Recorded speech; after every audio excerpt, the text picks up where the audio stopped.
반갑습니다. 비문학 독서를 가르치고 있습니다. 김태범 선생입니다. 오늘은요.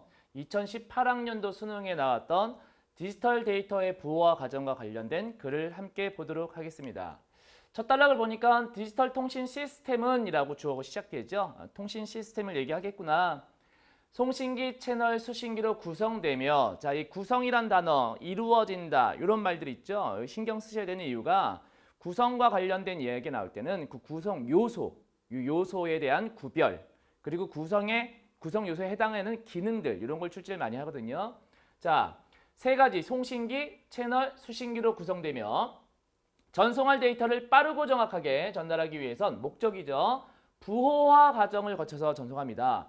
이런 목적을 달성하기 위해서는 부호화 과정이 필요하다. 영상, 문자 등인 데이터는 자, 영상이나 문자는 다 합쳐서 우리가 데이터라고 볼 거고요. 기호 집합에 있는 기호들의 조합이 바로 그 데이터입니다. 다시 말해서 예를 들어 뒷받침해 줍니다. 기호 집합 A, B, C, D, E, F에서 기호들을 조합을 했더니 A, D, D, C, A, B, B, E, F 등이 바로 기호 집합의 조합이에요. 기호들의 조합. 그것이 바로 데이터다. 기호 집합에 있는 기호들의 조합. 이게 데이터구나. 그것은 영상이 되기도 하고 문자가 되기도 한다. 이 정도 기억해 주시면 좋을 것 같고요. 그다음 정보량은 어떤 기호가 발생했다는 것을 알았을 때 얻는 정보의 크기다. 자, 정보량은 정보의 크기다. 정보량이 많다는 건 정보의 크기가 크다. 이런 거겠죠. 어떤 기호 집합에서 특정 기호의 발생 확률이 높으면 자, 확률이 높으면 그죠? 그 기호의 정보량은 적고 발생 확률이 낮으면 그 기호의 정보량은 많다. 다시 말하면 지금 무엇의 관계를 얘기하고 있어. 뭐뭐 하면 뭐뭐 한다. 뭐뭐 하면 뭐뭐 한다. 이렇게. 관계를 얘기할 때는 그 관계에 대한 것을 파악하고 넘어가는 게 좋습니다. 확률이 높으면 정보량은 적다. 기호 집합의 평균 정보량을 기호 집합의 엔트로피라고 하는데 모든 기호들이 동일한 발생 확률을 가질 때 그 기호 집합의 엔트로피는 최대값을 갖는다. 자, 기호 집합의 엔트로피가 무엇인지를 설명해 주고 있어요. 기호 집합의 엔트로피라고 하는 것은 기호 집합의 평균 정보량이다. 평균 정보량은 발생 확률에다가 정보량을 곱한 다음에 다 더하면 평균 정보량이 나온대요. 그럼 평균 정보량을 기호 집합의 엔트로피라고 하는 것을 설명해 주기 위해서 기호가 뭐니, 기호 집합이 뭐니, 평균 정보량, 정보량이 뭐니 이런 걸 다 설명해 준 겁니다. 정보량과 발생 확률의 관계를 얘기해 주기 위해서. 자, 그러면 정보가 좀 많이 나와 있으니까 정리를 하고 좀 넘어가도록 할게요. 자, 일단 첫 번째 단락 앞부분에서는 내가 말하고자 하는 것이 이제 디지털 통신 시스템이다. 시스템인데 이 시스템은 총 세 가지로 돼 있다. 송신기라는 게 있고 채널이라는 게 있고 그 다음에 수신기가 있다. 그래서 송신기, 채널, 수신기 이 모든 것이 바로 통신 시스템의 디지털 통신 시스템의 구성 요소가 되겠죠.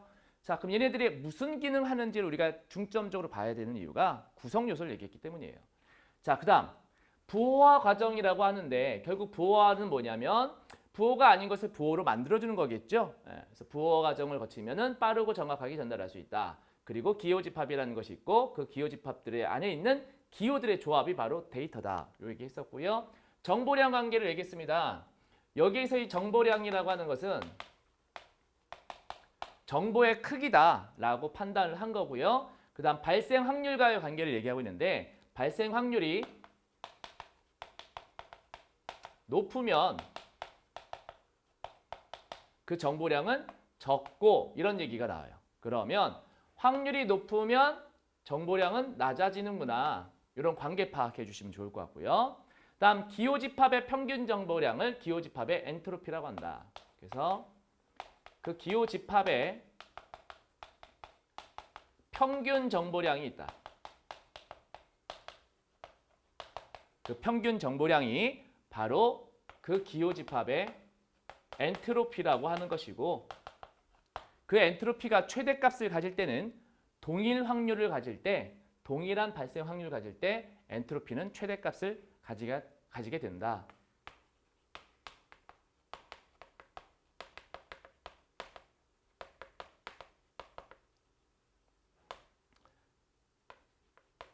엔트로피가 최대값이 된다. 요 정도가 되겠죠. 자, 그다음 이제 구성요소 하나씩 들어갑니다. 이제 송신기에서는 송신기부터 얘기합니다. 소스 부호와 채널 부호와 선 부호와 다 합쳐보세요. 다 부호화죠. 이 부호화를 거쳐 기호를 부호로 변환한다. 자, 부호가 아닌 기호를 부호로 변환하니까 부호화 과정이겠죠. 그 중에서 첫 번째 소스 부호화는 이라고 하면서 이 부호화의 종류 중에 첫 번째 소스 부호화를 설명하고 있어요. 이제 분류하고 있는 거예요. 데이터를 압축하기 위해 기호를 0과 1로 이루어진 부호로 변환하는 과정을 얘기하는데요. 어떤 기호가 110과 같은 부호로 변환되었다면 기호니까 영상이나 이제 문자 정도 되겠죠. 데이터. 근데 저렇게 110으로 이제 부호로 바뀐 거예요. 이때 0 또는 1을 우리는 비트라고 하고요. 이때 이 부호의 110의 비트 수는 3입니다. 그렇죠? 세 자릿수 보시면 될 것 같아요. 이때 기호 집합의 엔트로피는 기호 집합에 있는 기호를 부호로 표현하는 데 필요한 평균 비트 수의 최소값이다. 이런 문장 읽었을 때 보통 그냥 넘어가는 친구들 많이 있는데 이건 짚고 들어가셔야 돼요. 내가 어딘가에서 문장에서 막힌다면 그 문장을 뚫고 가는 연습을 하셔야지 실제 수능이나 모의고사에서 우리가 막히지 않게 되는 겁니다. 지금 뚫고 가셔야 됩니다. 자, 기호 집합의 엔트로피는 기호 집합에 있는 기호를 부호로 표현하는 데 필요한 평균 비트 수의 최소값이다. 자, 기호 집합의 엔트로피는 여기 나왔었죠? 요것은 기호 집합에 있는 기호를 부호로 표현하는데 평균 비트 수의 최소값이다. 따로 한번 적어 볼게요.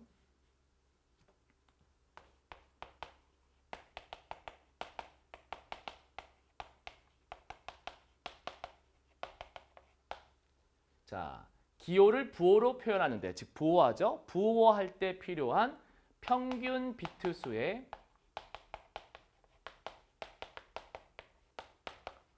최소값이다 라고 했습니다. 됐죠? 기호를 부호로 바꿀 때 필요한 평균 비트 수의 가장 작은 값이 바로 기호 집합의 엔트로피다. 이런 얘기를 해줬어요. 그 다음 두 번째 단락 갔더니 전송된 부호를 수신기에서 원래 기호로 복원하려면, 자, 수신기가 나왔죠? 아하, 그러니까 일단 우리가 여기서 확인할 수 있는 첫 번째는 뭐냐면 이 송신기에서는 부호를 하는 거죠. 기호를 부호로 바꾸는 겁니다. 자, 그런데 수신기에서는 그 부호를 다시 기호로 바꿔야 될 거 아닙니까? 그럼 이거 기호화 이렇게 생각해 두시면 좋을 것 같아요. 그렇죠? 자, 각각의 기능들이 있겠죠?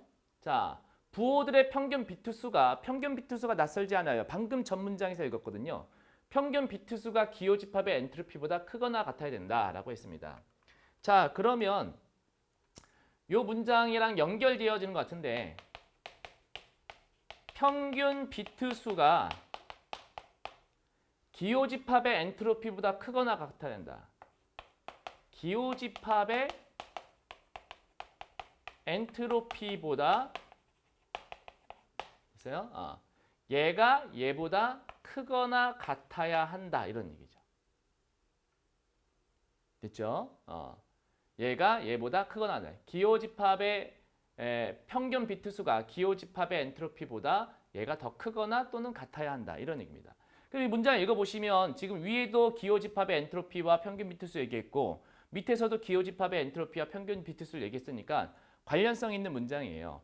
자, 보시면 이거를 다른 말로 하면 여기서 평균 비트 수의 최소값이 기호 집합의 엔트로피니까 당연히 평균 비트 수의 가장 작은 값이 이거니까 평균 비트 수는 이거보다 더 클 수 있다는 얘기죠.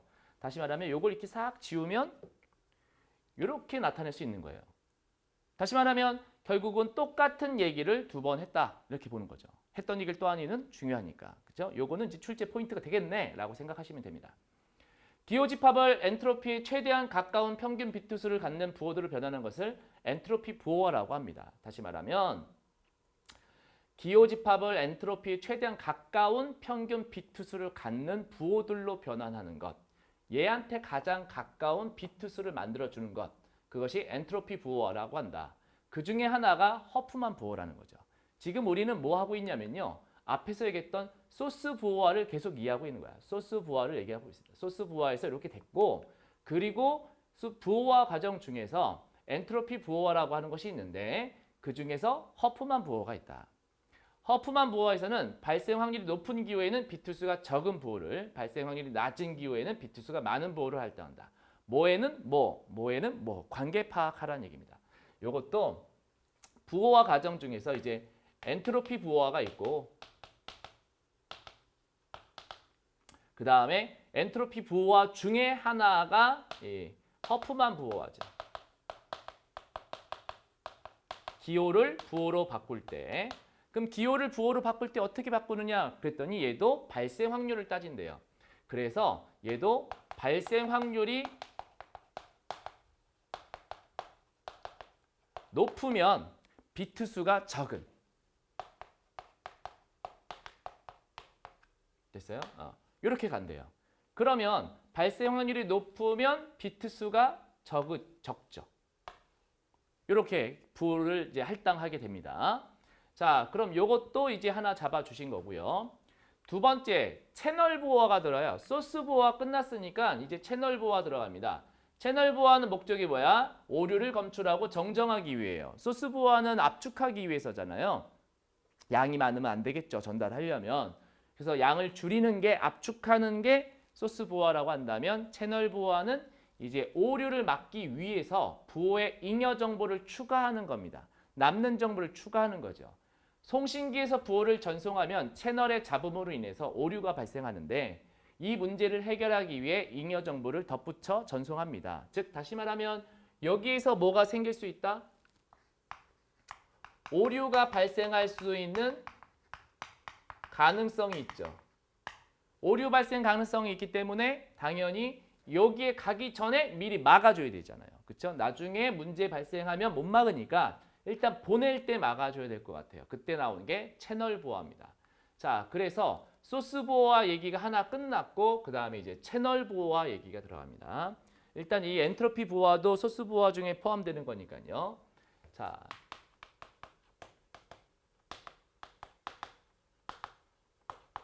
채널 부호화가 들어갑니다. 잉여 정보를 덧붙인대요. 그럼 어떻게 덧붙이나? 채널 부호화 중에 하나가 3중 반복 부호라는 게 있는데요. 이거는 0과 1을 각각 000, 111로 부호하는 겁니다. 그럼 이때 수신기에서는 수신기입니다. 수신한 부호의 0이 과반수인 경우, 즉 반이 넘어갈 경우에는 0으로 판단하고 1이 반을 넘어갈 경우에는 1로 판단합니다. 즉 다시 말해서 수신기에서 수신된 부호가 000, 001, 010, 100은 세 자리 중에서, 즉 3비트 중에서 적어도 2개 이상이 전부 다 0이기 때문에 0으로 판단하게 되고요. 이거 네 가지 이외에 뭐 110이나 110, 110이나 111이나 101이나 이게 1이 반 이상 넘어가면 1로 판단합니다. 이렇게 하면 000을 전송했을 때 하나의 비트가 오류가 생겨. 자, 000 중에서 하나가 오류가 생기면 뭐가 되겠어요? 1이 되겠죠? 그래도 001이 돼도 걔는 뭡니까? 0으로 판단하게 되겠죠. 따라서 오류가 생겨서 001을 수신한다 하더라도 0으로 판단하기 때문에 오류는 고쳐질 수 있게 되죠. 어디에서? 수신기에서. 채널 부호화를 하기 전 부호의 비트수를 채널 부호화를 한 부호의 비트수로 나눈 것을 부호율이라는 개념으로 이야기할 수 있는데 3중 반복 부호화의 부호율은 약 0.34입니다. 그럴 수밖에 없는 게요. 이런 거죠. 0이라는 이제 그 부호가 있으면 채널 부호를 하면 이제 000해서 원래 있던 부호에다가 잉여 정보를 더하는 거예요. 이렇게 해서 3중 반복하게 되는 거죠. 이 3중 반복 부호화인데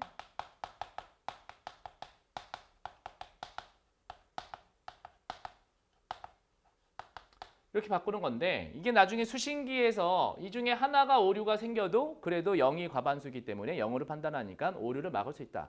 하나 정도는 괜찮다는 거야. 근데 문제는 뭐냐면 이게 만약에 2개가 오류가 발생하면 1이 과반수가 되기 때문에 1로 인식하겠지. 그러면 이 오류가 발생하게 되는 거죠. 자, 또 하나는 뭐냐면 이제 부호율이라고 하는 것이 있는데요. 부호율은 3중 반복 부호화를 하기 이전에 있는 비트수를 이후 비트수로 나누는 건데 여기는 이전이니까 1비트 아닙니까? 잉여 정보 추가하면 3비트 되죠. 3중 반복이니까. 당연히 0.33 이렇게 나올 수밖에 없다라는 얘기예요. 그렇죠? 채널 부호를 거친 부호들을 이제 채널을 통해 전송하려면 그럼 아직 채널 안 간 겁니다. 채널 부호화든 소스 부호화든 다 송신기에서 이루어지는 거예요. 부호화는 전부 다 어디예요? 송신기입니다. 자, 이 부호들을 채널을 통해 전송하려면 부호를 전기 신호로 바꿔야 돼요. 0 또는 1에 해당하는 전기 신호의 전압을 결정하는 과정이 바로 선부호화입니다. 자, 세 번째 선부호화를 하게 돼요. 그래서 전압의 결정 방법은 선부호화에 따라 다릅니다. 자, 다시 정리할게요. 소스 부호화는 데이터를 압축하고요. 채널 부호화는 채널에서 생길지도 모르는 오류를 막기 위해서 하는 거고요. 선 부호화는 이걸 전기 신호로 바꿔주는 겁니다. 그렇죠? 선 부호화 중에 하나가 차동 부호화인데 이건 부호의 비트가 0이면 전압을 유지, 1이면 전압을 변화. 차동 부호화를 시작할 때는 뭐가 필요하다? 기준 신호가 필요하다. 이런 거 꼭 잡으셔야 돼요. 기준 신호가 필요하다. 필자가 필요하다면 정말 필요한 거잖아요. 그렇지?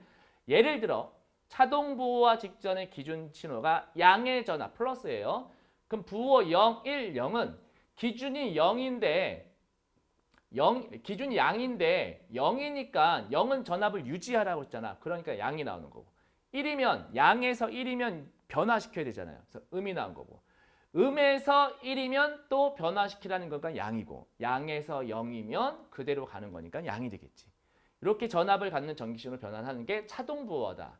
수신기 나왔습니다. 수신기. 수신기에는 송신기와 동일한 기준 신호를 사용하여 즉 여기에서 기준 신호가 양이면 수신기도 양으로 가야 되겠죠. 전압 변화가 있으면 1로 판단하고 전압 변화가 없으면 0으로 판단하는 것도 똑같이 판단하는 겁니다. 자, 그러면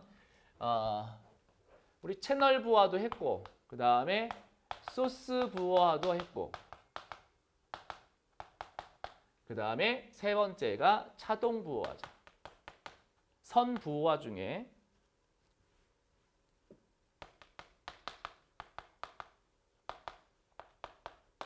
부호화 중에서 차동 부호화죠.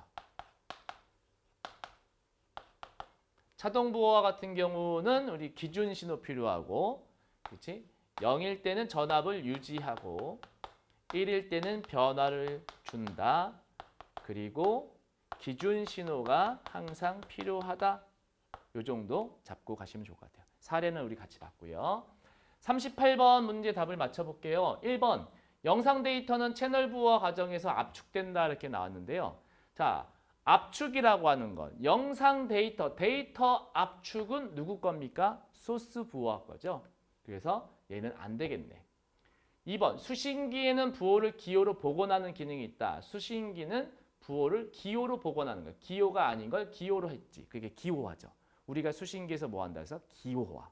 송신기는 부호화. 그렇지? 그래서 2번이 정답이 되겠네요. 3번. 잉여 정보는 데이터를 압축하기에 추가한 정보이다. 자, 잉여 정보는 데이터를 압축하는 게 아니라 오류를 정정하기 위해서, 오류를 막기 위해서 추가한 정보죠. 4번. 영상을 전송할 때는 잡음이나 오류가 발생하지 않는다. 채널에서 잡음이 발생할 수 있다라고 했습니다. 소스 부호화는 전송할 기호에 정보를 추가하여, 정보 추가하는 것은 채널 부호화에 해당되죠. 채널 부호화. 그렇죠? 그래서 정보 추가하는 것은 채널 부호화. 그 사례로 우리는 3중 반복 부호화를 했었죠. 소스 부호화가 아닙니다. 소스 부호화는 압축이에요. 그래서 정답은 2번입니다.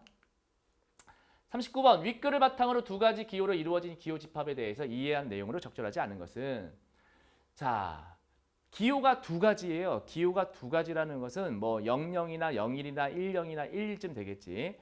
얘네들인데 얘네들에 대한 거예요. 2비트일 거예요. 그렇죠?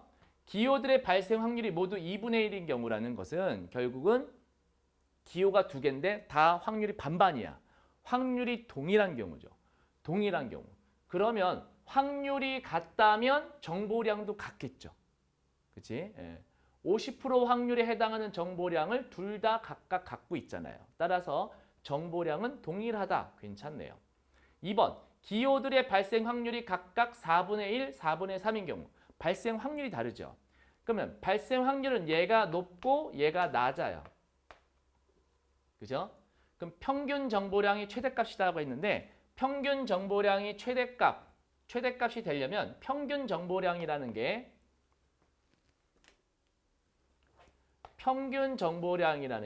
바로 엔트로피고 그 엔트로피의 최대값이 되려면 동일한 발생 확률이 되어야 된다고 했으니까 따라서 평균 정보량이 최대값이다. 그렇게 얘기할 수가 없게 되겠습니다. 2번이 정답이죠. 평균 정보량이 최대값 되려면 다 2분의 1이 똑같은 발생 확률이 나와야 돼요. 3번 기호들의 발생 확률이 각각 4분의 1, 4분의 3인 경우 기호의 정보량이 더 많은 것은 자 정보량을 물어보고 있죠. 확률과 정보량이니까 여기랑 관련된 거야. 그치? 확률과 정보량. 반대로 가면 되겠죠. 자 기호들의 발생 확률이 각각 4분의 1 낮아요. 4분의 3 발생 확률 높아요. 그럼 기호의 정보량이 더 많은 것은 발생 확률이 4분의 1인 기호이다. 당연하죠. 왜냐하면 발생 확률이 낮으면 정보량이 높으니까. 얘는 확률이 낮지만 정보량은 높아요. 얘는 확률은 높지만 정보량은 낮겠지. 됐습니까? 자, 그 다음 4번. 기호들의 발생 확률이 모두 2분의 1인 경우라고 하는 것은 결국은 동일한 발생 확률을 가질 때예요. 기호를 부호하는 데 필요한 평균 비트의 최소값이 최대가 된다. 평균 비트수, 아까 지웠지만 평균 비트수의 최대값이 바로 엔트로피잖아요. 그죠? 엔트로피가 최대가 될 때는 동일한 발생 확률이죠. 다시 한번. 평균 비트수의 최소값은 기호집합의 엔트로피죠. 그리고 기호집합의 엔트로피가 최대가 될 때는 동일한 발생 확률이고. 그럼 동일한 발생 확률이라면 기호집합의 엔트로피가 최대값을 갖게 되겠죠. 됐죠? 근데 기호집합의 엔트로피는 평균 비트수의 최소값이고. 됐죠? 그러니까 평균 비트수의 최소값, 여기서부터 여기까지가 바로 엔트로피고 엔트로피의 최대가 되는 것은 결국 발생 확률이 같을 때니까 4번도 적절합니다. 5번, 기호들의 발생 확률이 각각 4분의 1, 4분의 3 기호집합의 엔트로피는 얘는 확률이 낮고 확률이 높죠? 그럼 거기에 따른 정보량이 있을 겁니다. 얘는 정보량이 많을 것이고 얘는 정보량이 적을 겁니다. 이것은 발생 확률이 각각 4분의 3, 4분의 1 기호집합의 엔트로피와 같다. 왜냐하면 4분의 1, 4분의 3이나 4분의 3, 4분의 1이나 해당 정보량은 변함이 없을 테니까 그 합도 같을 겁니다. 따라서 엔트로피도 같다라고 보시면 되겠죠. 40번 윗글의 부호에 대한 설명으로 적절한 것은 1번 선 부호화에서는 수신기에서 부호를 전기신호로 변환한다 라고 했는데 수신기에서 부호를 이라고 나왔어. 자, 선 부호화는 부호화니까 무조건 부호화는 송신기죠. 선생님이 여기다가 송신기는 부호화입니다. 아까 말씀드렸어요. 따라서 이거는 수신기가 아니라 송신기라고 해줘야 되고요. 다음 2번. 허프만 부호화에서는 정보량이 많은 기호에 상대적으로 비트수가 적은 부호를 할당한다. 자, 허프만 부호 같은 경우에는 여기 있죠. 발생 확률과 비트수를 얘기했어요. 근데 정보량을 얘기했는데요. 정보량과 비트수는 같은 거잖아요. 자, 다시 발생 확률 높으면 정보량 낮고요. 정보량은 정보의 크기를 얘기하고 그 정보의 크기는 비트에 의해서 결정되는 거잖아요. 따라서 발생 확률이 높으면 비트수가 적고요. 발생 확률이 높으면 비트수가 적어요. 따라서 비트수가 적다는 건 정보량도 적은 겁니다. 따라서 정보량이 많은 기호에 상대적으로 비트수가 적은 부호를 할당하는 게 아니라 정보량이 많은 기호에는 비트수도 많게 가야 되겠죠. 따라서 이것도 잘못됐고 3번 채널 부호화를 거친 부호들은 채널로 전송하기 전에 잉여 정보를 제거한 후 제거가 아니라 잉여 정보를 추가한 다음에 가는 거죠. 자, 그 다음 4번 채널 부호화 과정에서 부호의 일정 수준 이상의 잉여 정보를 추가하면 부호율은 1보다 커진다. 부호율은 무조건 이전의 비트수를 이후의 비트수로 나누는 거니까 작은 값을 항상 큰 값으로 나눴잖아요. 그래서 3중 반복 부호화 같은 경우에는 0.33이 되죠. 추가하기 전에 수를 분자, 추가하고 난 후를 분모. 항상 분모가 크기 때문에 1보다 작을 수밖에 없습니다. 3중 반복 부호화를 이용하여 0을 부호한 경우 수신된 부호에서 2개 비트 오류가 있으면 자 0을 3중 반복했어요. 그럼 0, 0, 0 됐겠죠? 근데 채널에서 오류가 생겨서 이렇게 됐어. 그러면 수신기에서 101이 왔으면 101은 1이 과반수가 넘네. 아, 그럼 1이겠지라고 판단을 해버리죠. 나는 0을 보냈는데 1을 받아들였다면 오류가 발생한 거죠. 따라서 정정되지 않습니다. 두 개 비트에 오류가 있다면. 5번 정답입니다. 41번입니다. 윗글을 바탕으로 보기에 사례에 적용할 수 있는지를 물어보고 있어요. 날씨 데이터 전송하려고 하는데 날씨에는 맑음, 흐림, 비, 눈. 요거 기호죠. 문자니까. 각 날씨의 발생 확률 모두 같다. 발생 확률 다 같으면은 정보량도 다 같겠죠. 그리고 엔트로피도 이제 최대가 되겠죠. 엔트로피 부호를 통해서 맑음, 흐림, 비, 눈을 각각 00, 01, 10, 11의 부호로 바꾼다라고 했습니다. 맑음이 00, 흐림이 01, 비가 10, 눈이 11 이렇게 같습니다. 1번 기호집합 맑음, 흐림, 비, 눈의 엔트로피는 2보다 크겠군. 즉 기호집합의 엔트로피죠. 그렇죠? 기호집합의 엔트로피는 숫자 2보다 크겠군 이라고 나왔는데요. 자, 우리가 뭐라고 했었냐면 기호집합의 엔트로피는 평균 비트 수보다 작거나 같다라고 했어요. 그러면 앞에 평균 비트 수는 전부 다 2비트란 말이죠. 그렇지? 자, 그러면 2비트일 테니까 결국 평균 비트 수는 2 정도 될 것이고 그럼 엔트로피는 2보다 크면 돼요? 안 돼요? 안 되죠. 2보다 얘가 더 커서는 안 되죠. 2보다 작거나 같아야 돼요. 따라서 2보다 크겠군은 적절하지 않습니다. 엔트로피 부호를 통해서 4일 동안의 날씨 데이터 흐림, 비, 맑음, 흐림은 이렇게 바뀌겠군이라고 했는데 됐죠? 흐림은 뭐라고 했냐면 흐림은 0, 1이라고 했고요.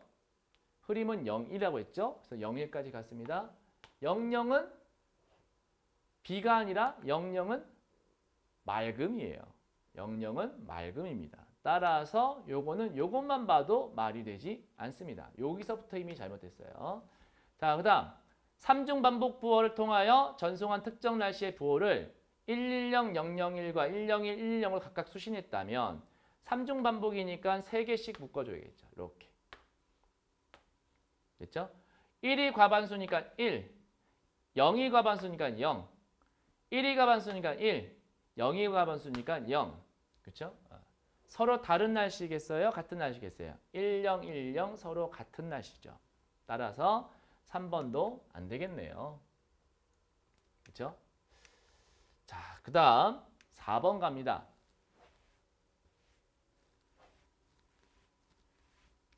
날씨 비를 3종 반복 부호와 차동 부호를 이용하여 부호하는 경우라고 했습니다.